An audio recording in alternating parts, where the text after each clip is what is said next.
আসসালামু আলাইকুম রহমতুল্লাহি ওয়া আশা করি আল্লাহর রহমতে আপনারা সকলেই ভালো আছেন।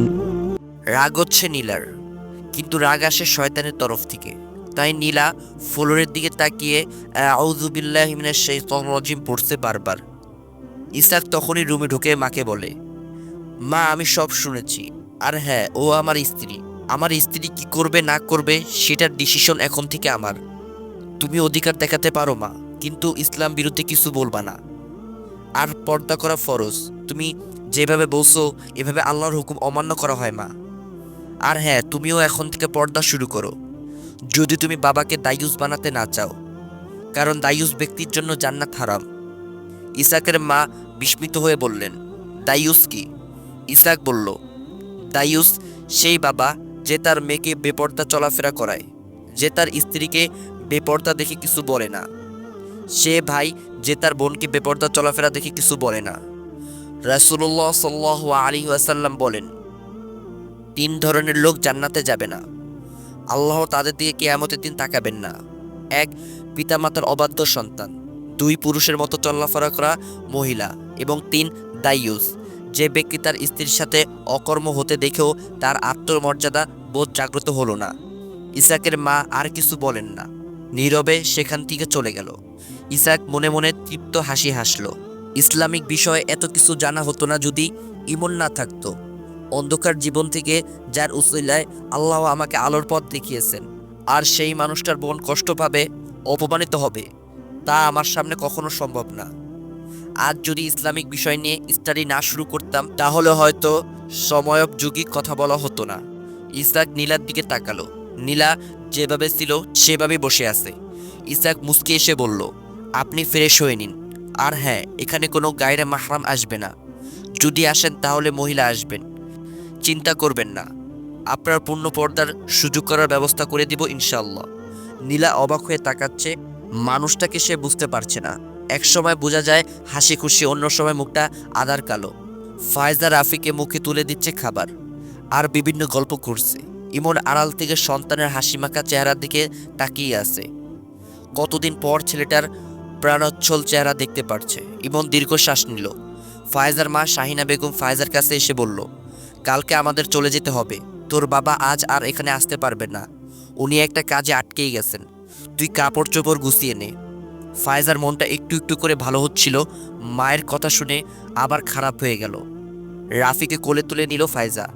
এই ছেলেটার প্রতি অদ্ভুত একটা টান বেড়ে গেছে ফায়জার। বাবুটাকে ছেড়ে চলে যেতে তার ইচ্ছা হচ্ছে না, কিন্তু যেতে তো হবেই।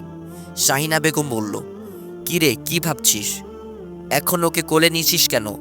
এগুলো ঠিক করতো। ওকে দে এদিকে, আমি দিয়ে আসি। রাফিকে টান দিয়ে ফায়জার কোল থেকে নিয়ে নিলেন শাহিনা বেগম। রাফি ফায়জার কোল থেকে আসতেই কান্না করে দিল। রাফি বলল, আম্মু আম্মু, তোমার কোলে যাব।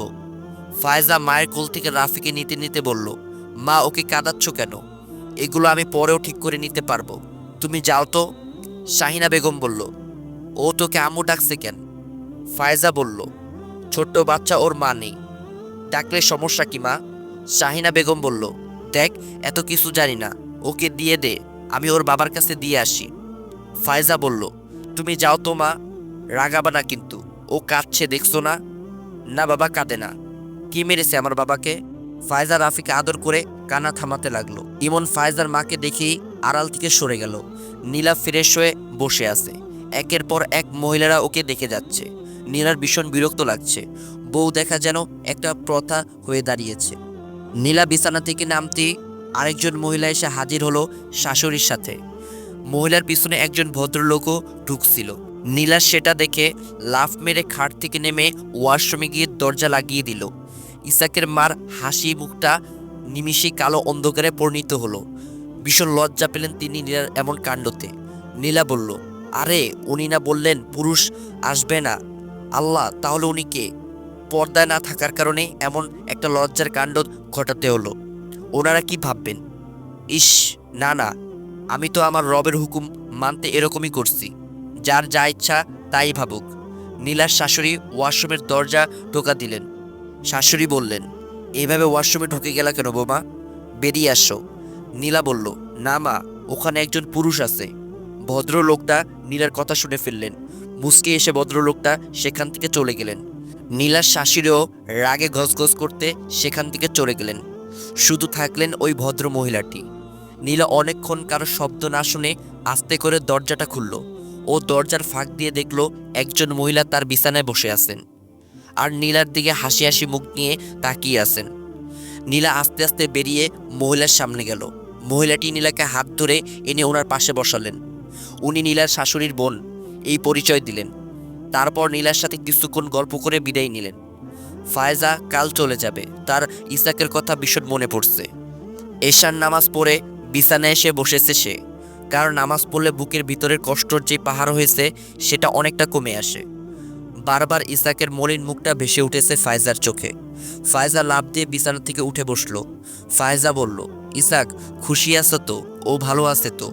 নিজের মনেই কথাগুলো বলছিল ফায়েজা। পাশের রুম থেকে কান্নার আওয়াজ ভেসে আসলো ফায়েজার কানে। রাফি কাঁদছে। ফায়েজা ভাবছে, যাব নাকি যাব না, কাল তো চলেই যাব। ছেলেটার প্রতি এত মায়া জন্মেছে যে এখান থেকে যেতে মন চাচ্ছে না।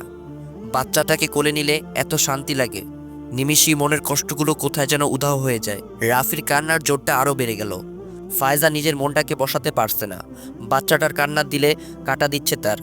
ইমন সেই কখন থেকে হাসছে কান্না থামানোর জন্য। কত খেলনা যে বের করে দিয়েছে, তারপরও সে কান্না থামাতে পারছে না। ইমন বলল, বাবা কি লাগবে তোমার? এই দেখো খেলনা। রাফি খেলনাগুলো ফেলে দিল আর বলল, আম্মু যাব, আম্মু যাব। ফায়েজা শেষমেশ বাধ্য হয়ে ইমনের রুমে চলে গেল। ইমন তখন রাফির কান্না থামানোতে ব্যস্ত। ফায়েজা বলল, আমার কাছে দিন। ইমন বিরক্ত নিয়ে তাকালো ফায়েজার দিকে, তারপর বলল, কেন আপনি এখানে আসছেন? ফায়েজা বলল ওর কান্না শুনে। ইমন বলল, দেখুন আমি ওর বাবা, আর কিছুক্ষণ কান্না করে শান্ত হয়ে যাবে, আপনি এত চিন্তা করতে হবে না। রাফি ফায়েজার দিকে হাত বাড়াতে লাগলো। কান্না করতে করতে বাচ্চাটার হেসকি উঠে গেছে। ফায়েজা আবারও ইমনের কোল থেকে জোর করে রাফিকে নিয়ে নিল।